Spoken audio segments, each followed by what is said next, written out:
Welcome, everybody. So great to have you here. We're excited to be part of this year's Developer Marketing Summit. I'm Connie Tai, CMO at Instruct.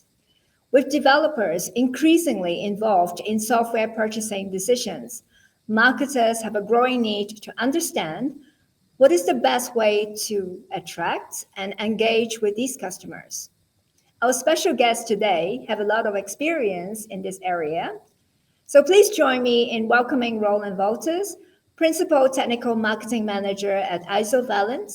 I'll pass it on to Roland and have him introduce himself. Yeah, thanks, Connie. As said, my name is Roland Wolters. I'm working for Isovalent, company specialized in Kubernetes data plane, network security and observability, you might say. And I'm with the company for half a year, driving the technical marketing there. Before that, I was part of the Ansible team at Red Hat, there also as a technical marketing manager. I did this for quite a few years there. And before that, I even was a sales engineer. So I even have a sales path and that perspective, you might say. Before that, I had other jobs in the technical industry like project manager, consultant, and so on. Though I gotta admit, I'm probably best remembered by the fact that I have triplets, three young kids.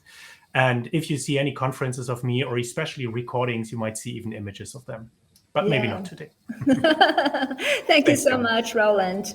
Super happy to have you here with me today.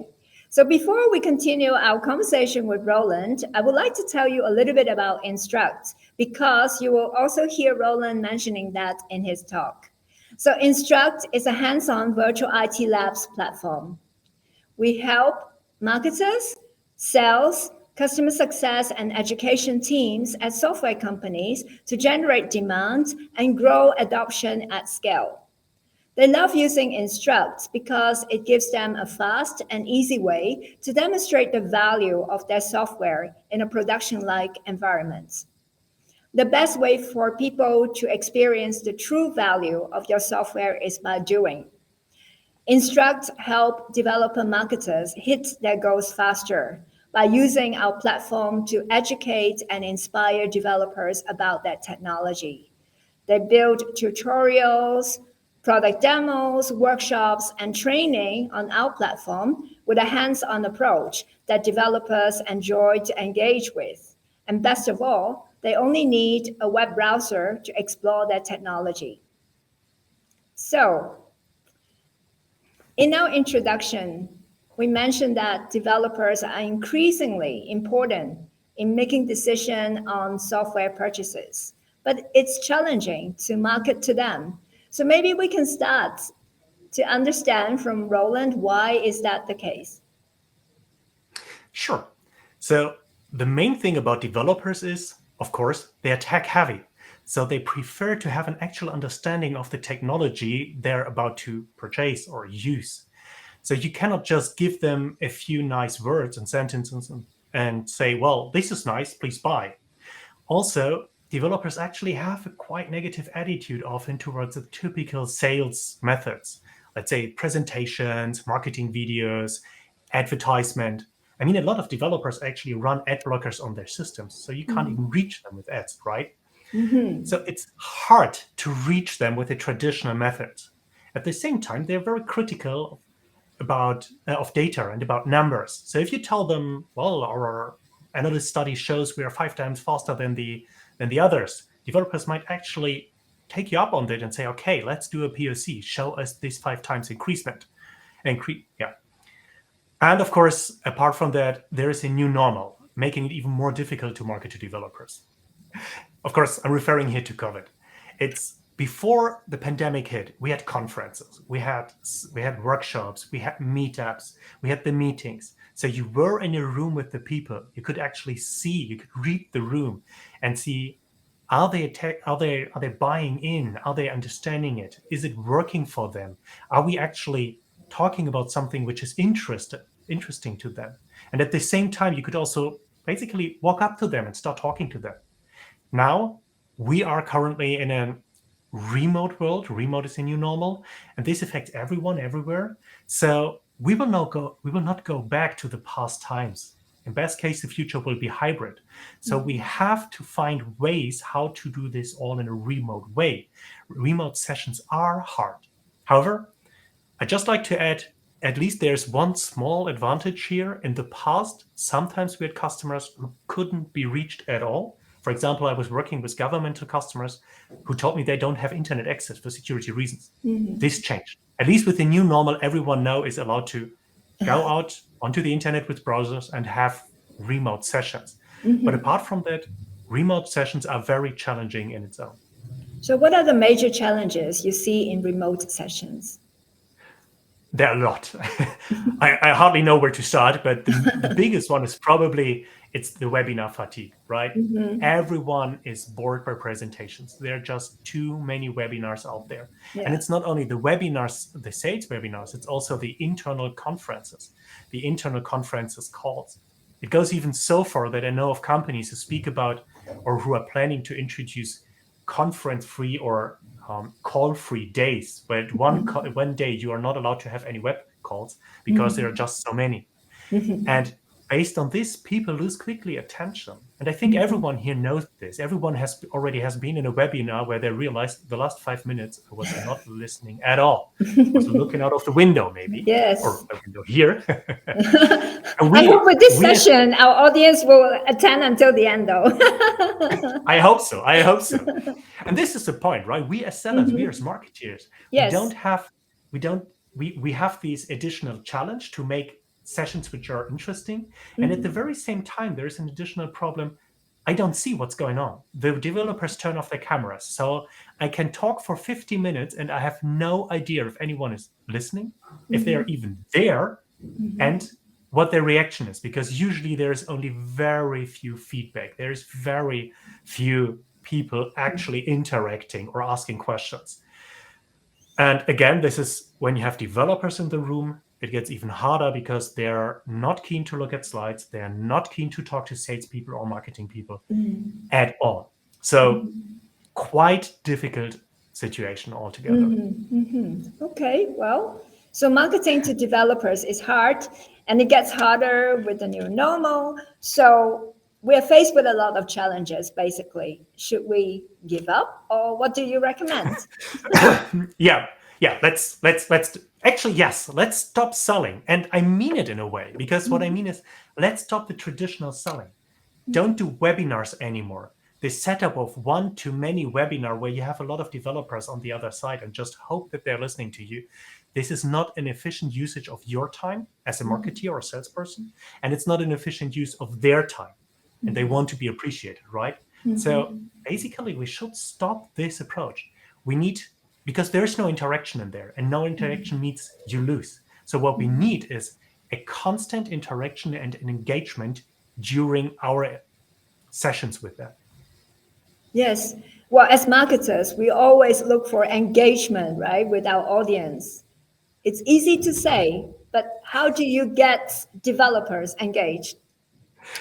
Yeah, I know it's always easy to say, well, you should do something, but the aim is you need to tell a story, and this is what every marketing person says anyway, but you need to make the developers live the story.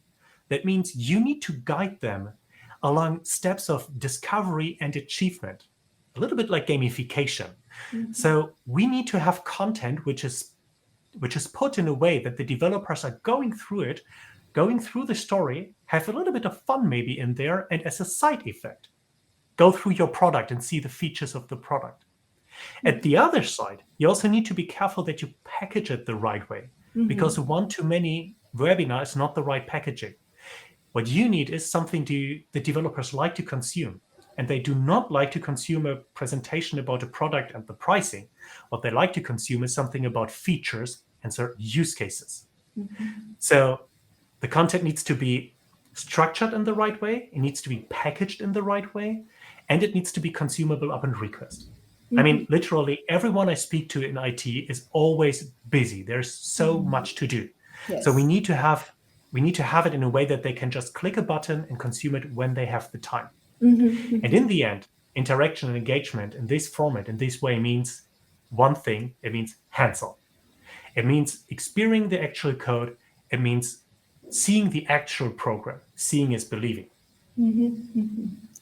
Okay, well, sounds like a plan. Are you doing this right now? I'm wondering also if you have done that in the past. What are the possible approaches here? Is there a right approach? So I have many questions for you, Roland. Okay, I'll try to answer them. So, first and foremost, yes, I'm doing this right now, but I also have my journey behind me reaching this spot where I am. And the journey started kind of classical with how-tos. I've written a lot of how-tos, mostly on my blog posts, but also for past companies, which is an extension to the documentation. And this works, right? You just tell people, here's what you do. You can even do it in a story format and tell them, please install this Vagrant environment and this virtual machine and this software code, and then do this and that. But first and foremost, this requires a lot of doing from the customer side right before they even start with your product, installing VMs and so on. And some people can't even do this on their enterprise laptops, and they don't want to invest this time. And as the marketing person, you have no idea if this is actually used. You have no idea if people are actually running through the tests. In worst case, after half a year, you run through this how to again and realize, oh, the very first download link is broken for half a year and no one ever told you. So this is really tricky. This is the easiest way, the how-to one, but it's also the most tricky one without any insight. The next step, and I did this a lot in the past, is where you start writing the entire thing yourself, where you create a hands-on environment where you can spin up labs for people whenever they need it. And this worked. Again, we did this a lot, like at least, a lot. And we deployed our environments, for example, on AWS, and there were so many environments that I even got into fights with the AWS support people and told them their clouds are not big enough. So this was working in a way, but we spent a lot of time just maintaining the entire thing. And features like progress tracking or feedback forms or something is even something where you have to put in more work and more maintenance before you wrote the first line of product content. At some times, I was investing up to, let's say, 50, 60% of my time to just maintaining this all. And this wasn't a good use of my time. And again, I mean, there was another thing, because at some point I took this project over, I joined it and then enlarged it.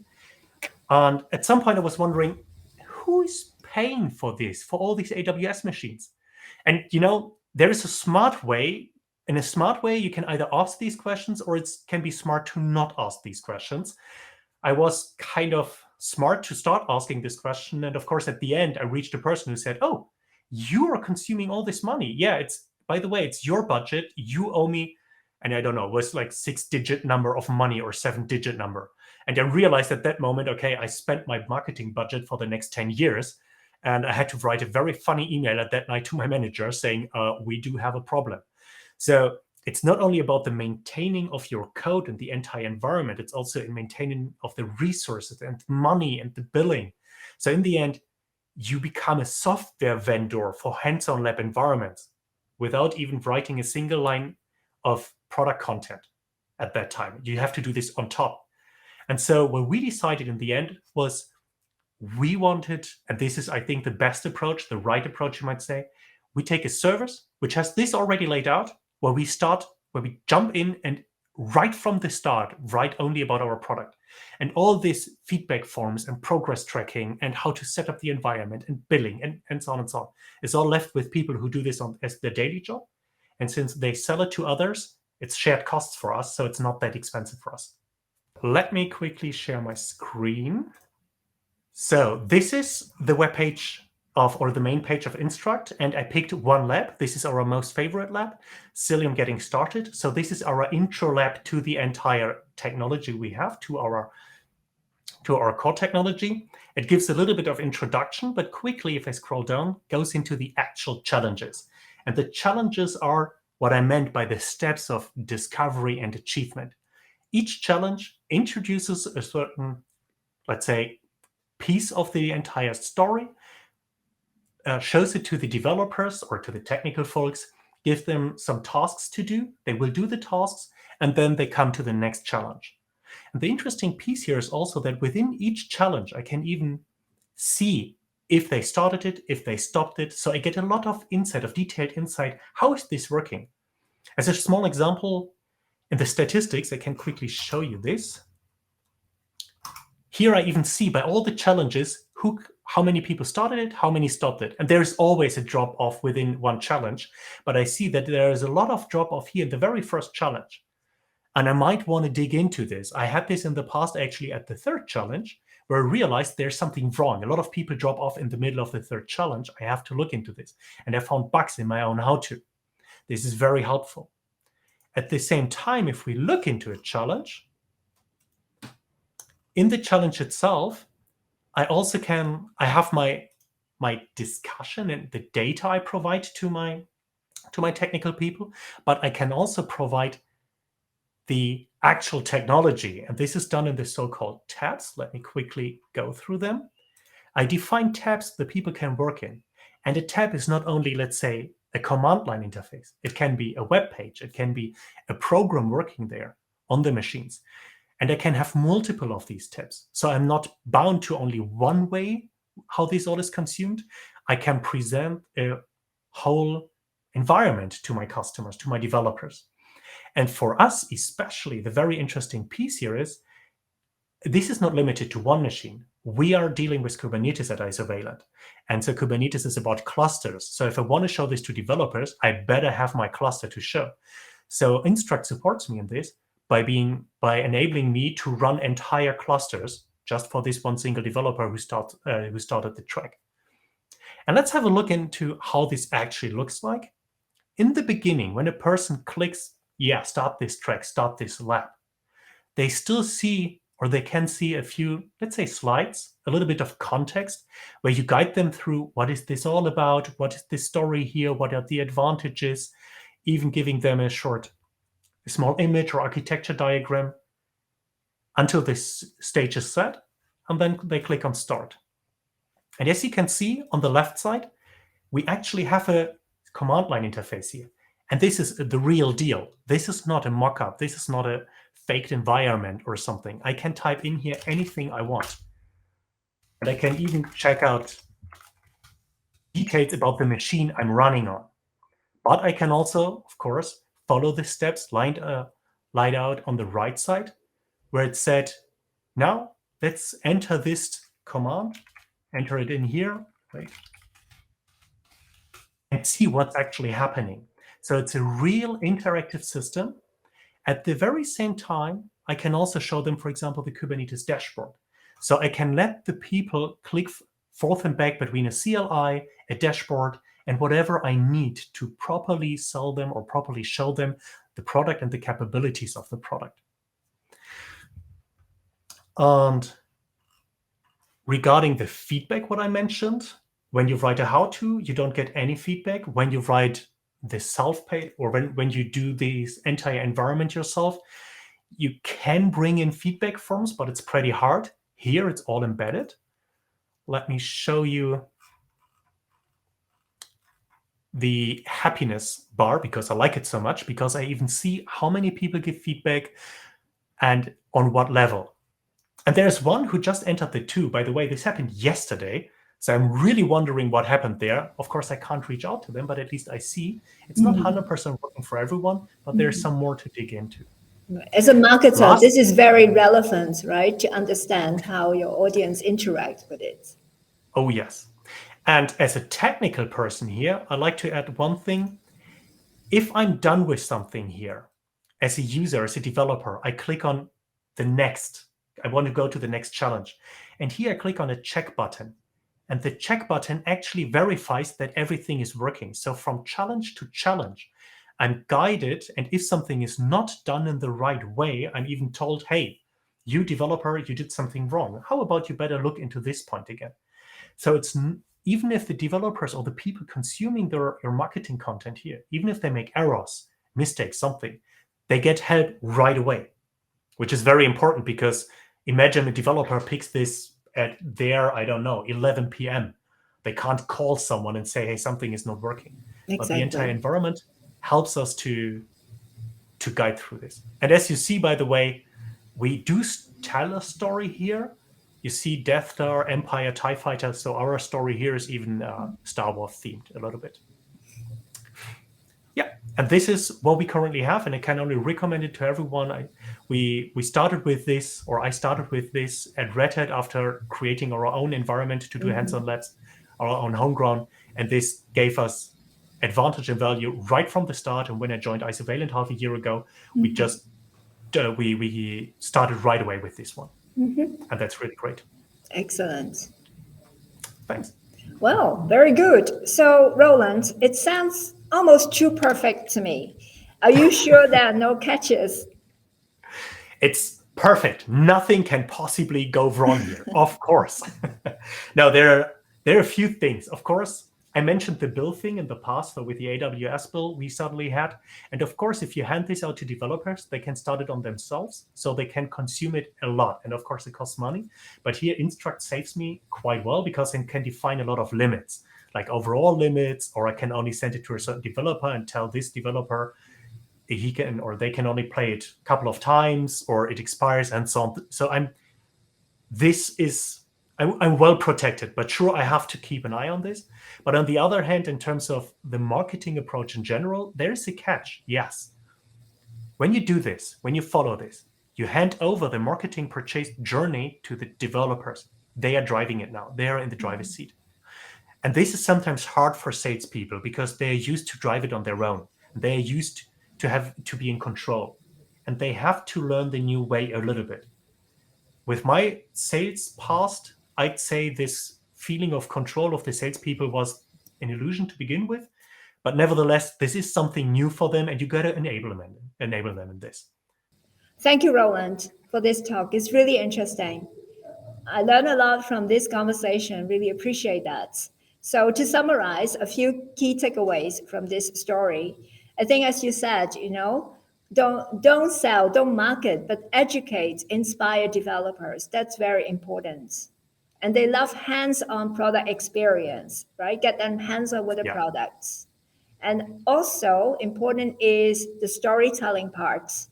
You have to give them the context, and they need to understand how best they can apply in their real life situation.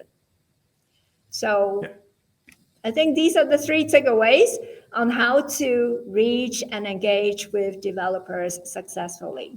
Thank you very much. So for our audience today, if you enjoyed this story and you're interested to create your first hands-on lab, I would like to invite you to sign up for our workshop using the QR code on the screen. And you can follow this workshop and get 2 months free access to the Instruct platform and create your first product lab in 1 hour. So thank you again, everyone, and hope you enjoyed this session. And thank you, Roland. Thanks. Bye. Bye.